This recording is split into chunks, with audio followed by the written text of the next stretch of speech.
Je me rappelle, je suis sûre vous aussi, du dialogue entre Lord Varys et Tyrion. Et Varys lui dit que lui, il sert le royaume. Avant toute chose, il ne sert aucune famille, il sert le royaume. Et il voudrait trouver un monarque qui ait toutes les vertus que doit avoir le monarque. Il doit être plus fort que Tommen, si je ne me trompe pas, plus... Enfin, il liste. Et Tyrion lui dit, bonne chance pour le trouver, ça n'existe pas, hein. Et Varys lui répond, qui a dit qu'il devait s'agir de c'est Daenerys. Et il lui dit, ceux qui pensent qu'un monarque a le choix, soit d'être...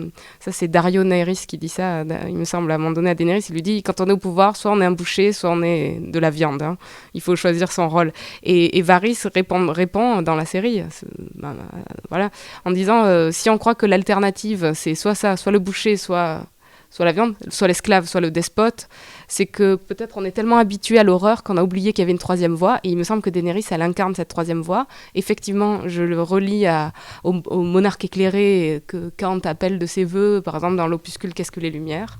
J'ai l'impression que, évidemment, elle n'est pas parfaite, Daenerys, mais au fur et à mesure de la série, on l'a vu évoluer énormément. Elle s'est déclarée et elle affranchit réellement les peuples. Elle a une drôle de manière de conquérir ces villes. Peut-être que du coup, pour certains diront que ça ne tiendra pas. Ça. Et c'est vrai qu'elle connaît des difficultés, hein, mais elle appelle les peuples à se libérer d'eux-mêmes. C'est très philosophique en fait. Elle va pas forcer les murs, elle dit au peuple, c'est à vous de conquérir votre liberté. Ça c'est très beau, c'est très philosophique. La mort de Jon Snow, ça m'a fait penser à l'assassinat de César, je pense comme beaucoup de fans. On avait l'impression de voir César qui est poignardé au moment où il va devenir empereur de Rome. La mort de Jon, je trouve que c'est vraiment assez exceptionnel s'il est mort. Que vraiment, pour le coup, c'est, je crois, la mort qui aura le plus traumatisé les fans, me semble, avec celle de Ned Stark peut-être. C'est-à-dire qu'une mort surprenante, vraiment surprenante. D'autant plus qu'on le promettait tous à être l'élu, celui dont parle la prophétie. Et je trouve que ça s'inscrit dans cette invitation à la méditation de la mort que nous propose George Martin. J'ai l'impression que c'est quelque chose qui lui importe beaucoup, ce Valar Morghulis, que chacun d'entre nous médite, que la mort peut venir à tout instant. Elle peut vous frapper, ou moi, en plein milieu de l'interview, et laisser en suspens ce que nous pensions devoir pouvoir achever. Les gens me demandent pourquoi il y a tellement de morts, mais c'est horrible, mais il y en a trop. Mais dans la vie aussi, l'humanité compte plus de morts que de vivants. Et cette série, ça nous rappelle que la mort peut frapper à tout moment, où qu'on se trouve, sur les toilettes comme Tywin Lannister, ou dans son bain, ou sur le champ de bataille. Et que du coup, alors, déjà, nos vies sont éphémères, première leçon. Et il me semble que George Martin s'inscrit du coup dans une tradition philosophique. Vous connaissez sûrement la phrase de Montaigne, philosopher c'est apprendre à mourir. Quand on regarde Game of Thrones, on apprend que la mort peut nous surprendre à chaque instant. Donc finalement, tous ceux qui disent mais est-ce qu'il y a vraiment une consistance philosophique dans Game of Thrones, ne serait-ce que cette analogie, philosopher c'est apprendre à mourir, regarder Game of Thrones c'est apprendre qu'on meurt à tout instant, donc regarder Game of Thrones c'est faire de la philosophie.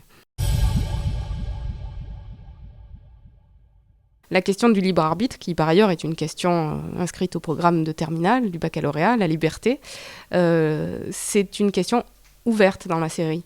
Vous évoquez la scène où Cersei, c'est très bien cette scène d'ailleurs, où elle va voir la sorcière qui lui prédit, c'est vrai ce qui va se passer en fait, semble inscrire la saga dans une vision déterministe. C'est-à-dire que les choses seraient écrites et que quoi que nous fassions, elles vont se réaliser. D'ailleurs, il y a des prophéties dans la saga, on en parle un peu moins dans la série, mais il y en a quelques-unes. Et pour autant, les partisans du libre arbitre existent aussi dans la série. Ceux qui vont dire, par exemple, et qui interpréteront le succès de la prophétie de la sorcière comme une pure coïncidence. Et qui diront qu'en fait, ce sont nos actes qui déterminent ce que nous allons être, et non pas du tout une nature ou un destin écrit à l'avance. Sur ce thème, comme sur d'autres, comme l'existence de l'âme, par exemple. Est-ce que l'âme existe ou pas ? Est-ce que l'âme survit au corps ? c'est une question de métaphysique, ça aussi. Est-ce qu'on est libre ou déterminé? Est-ce que l'âme existe ou est-ce que nous ne sommes que matière? La question de l'existence de Dieu. Et Davos, c'est très beau cette scène où, il me semble, il parle à la princesse Shireen et il lui dit, il me semble que c'est à elle, mais je suis pas sûre, j'ai oublié, il a compris, en parlant à son fils, que les hommes avaient inventé Dieu pour consoler leurs enfants, comme on leur raconte des contes.